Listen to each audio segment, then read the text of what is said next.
let's continue on the discrete methods. And the discrete methods are named because it's based on the character only, and well, not only, each character one at a time. For example, right here we have a data matrix on the sequences and also the characters right here. And for the discrete methods, we only calculate, we do the calculations one character at a time. So for example, we will calculate on the different characters. For example, on character 3, we are going to worry about these characters but nothing else. And we will focus on these characters and the relationship based on the character number 3 for all the sequences. And then we'll combine the result from the different characters and into the summary. And the maximum parsimony, maximum likelihood, and Bayesian inferences are all based on the same principle right here to calculate one character at a time. And so therefore, again, it's very important to have the right alignment. If this alignment is wrong, everything is wrong afterwards. And we'll talk about the maximum parsimony first. And the goal is to find the most parsimonious tree. And for those you do not know what is the parsimony is, if you have never taken evolutionary biology before, then parsimony means that the most simple explanations for things, and which in this case, this is to calculate the minimum change of the evolutionary states. In this case, the evolutionary steps for a given tree.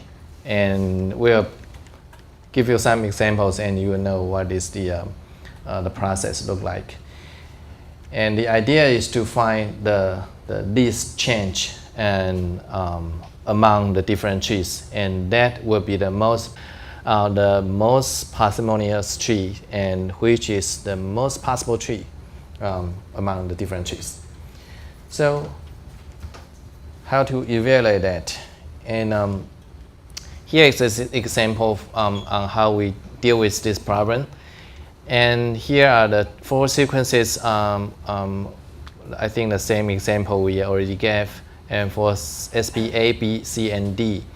And if we know that SP A is the outgroup, which is the outer of the other 3, then the relationship between B, C, and D will only have 3 possibilities. And one is B and C together, and then D. And then the other will be B and D, and then C. The third will be C and D first, and then B. And the A will be the outgroup. So it seems to be very simple. We only need to compare the possibilities or probabilities of the 3 different trees to see which one is the best. Then we'll know what is the best tree. So very simple on this case. And so first, we'll basically calculate the each character.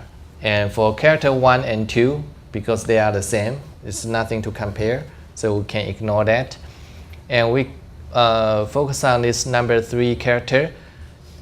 SPA is A, SPB is A, C and D are G.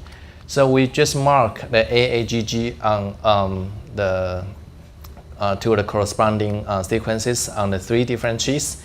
And the second process will be to infer the most possible evolution of the change right here. And in this example, there's A, G, and G. So it's possible that the ancestral is A, and there's a 2 change of A to G from this branch and this branch. It's possible. And right here are the same, G and G, the 2 changes. And also it's on this tree, you can just make 1 change because it refers to the both change of from A to G. So there's 1 change here. Alternatively, you can use a reversal in this case. For example, from here you can have a A to G change and a reverse G to A change from this branch. But eventually we are going to calculate the step of this change, which means that the bar right here, to calculate how many changes we have. In these two cases, they are the same number. They have the same number, although they infer the different history. There are 2 right here and 2 right here. So basically the steps are 2. So 2, 2, and the step is 1. So for character number 3, the tree number 3 is the most likely, most possible tree, the best tree for the number 3. So we can do that for number 7 again, similarly, and it gives you the best estimate for the tree number 3, are the best one. We can calculate that for all of the characters onto the 3 trees. And the character change for this is 9, and for the tree number 2 is 9, and for tree number 3 is 6. So the tree on the right would be the most parsimonious tree, and which means it has the least least evolutionary change on the tree. So that is the MP tree among those 3 different trees. So that's the concept. It's easy, right? Basically. So we can reconstruct the different trees, and here, what if we get the same evolutionary steps for 2 different trees? What can we do? And in this case, this is the data matrix, and here are 2 trees, and alpha, delta, gamma, beta, epsilon, and both of them has the change number of 8.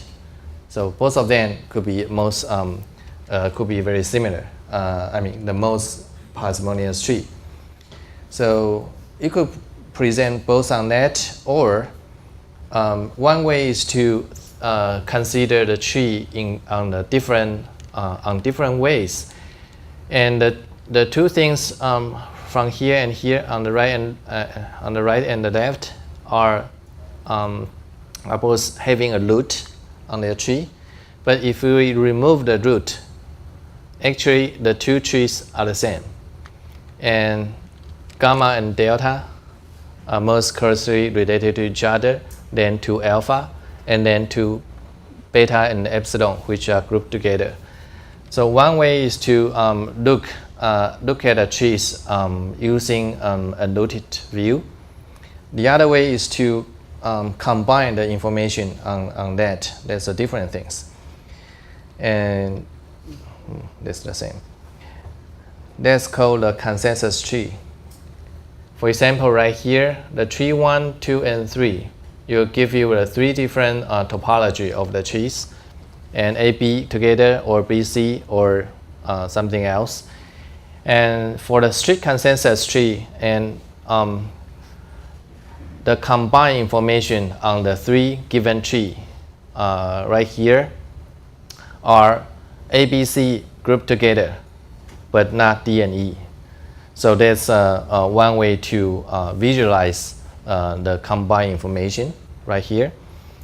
Another way is to find a majority rule tree on this information, and because tree 1 and 3 both infer A and B are together, so which means that 2 out of 3, 67% of the case is A and B together, and then A, B, C together are 100%, and then 60% of the case that A, B, C, D are together, and E is the outermost one.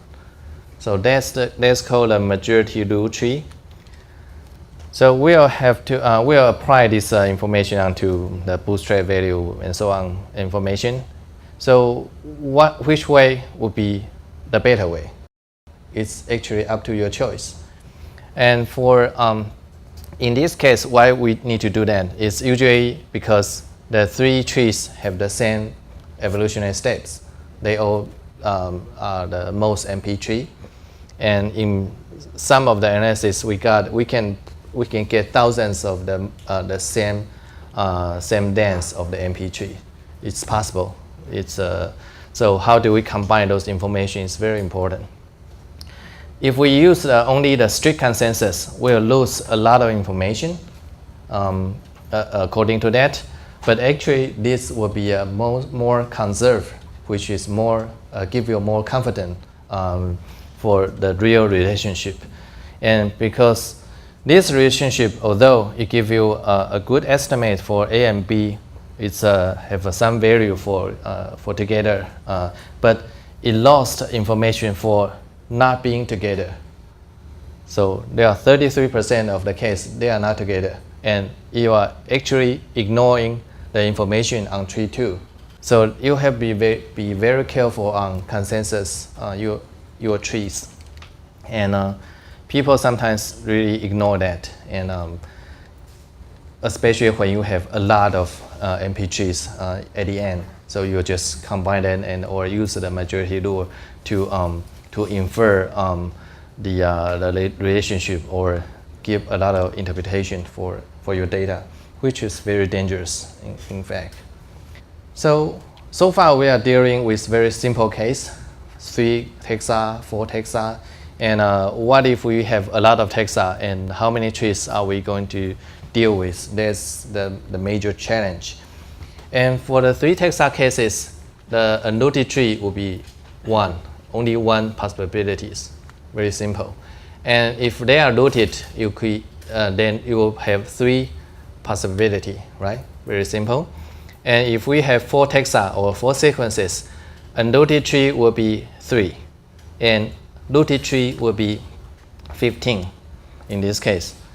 So as we can imagine, only at one sequence, and then we'll have much more trees at the end, and we have to evaluate all the trees in order to get what is the best tree according to the criteria we just learned, the MP.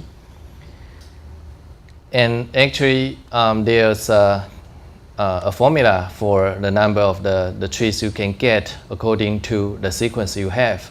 Then that is the formula. And don't worry about it. You don't need to memorize anything about it. So basically, there's a huge number, and there's a famous table for the Christmas tree of the tree of the tree, and showing that when you add more sequences from 3 to 25 sequences, and you will get the unrooted tree from 1, 3, 15 to 10 to 29. So this is a really large number and only have 25 sequences. And well, it's hard to get any idea about what is 10 to 29. And here is the idea. So say a computer can evaluate 10 to 6 trees per second, which is a lot, right? 1 second evaluate like a median tree. And if we want to evaluate all the trees for 25 taxa, then it will be 10 to 29 divided by 10 to 6, and then divided by 60, 60, 24, and then you will take a really long time to calculate all the possible trees, which is not realistic. And we need to find a way to approximate the process. Otherwise, it's almost impossible. Even if we double, triple the computer speed, it's impossible. And it's only 25 sequences. In many cases, we deal with much more sequences. And so we need to find something else. And there's some way to resolve the problem. And one is to skip unnecessary calculation to avoid the burden for the computation. Or you can change the tree searching ways. We'll discuss that a little bit.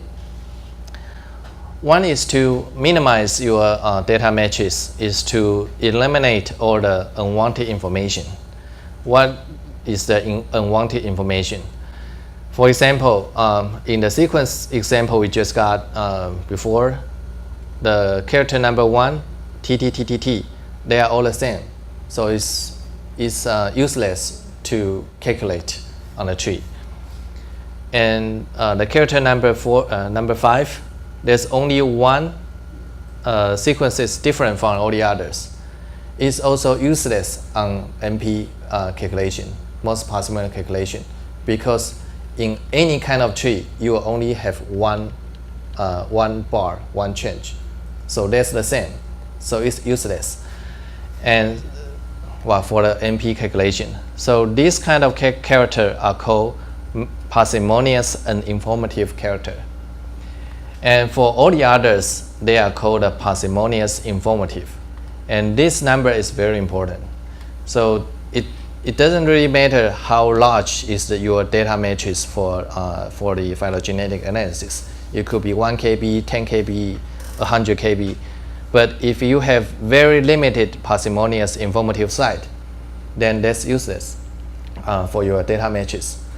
So if you have only 100 base pair, 100 character, but you have quite a lot of parsimonious informative site, then it's enough. It's better than you don't have. So the more important thing when you deal with your data matrix is to look at the parsimonious informative sites. Usually the computer, the program will tell you this information afterwards. When you in the output file, you'll give you, okay, the number of parsimonious informative sites is what number.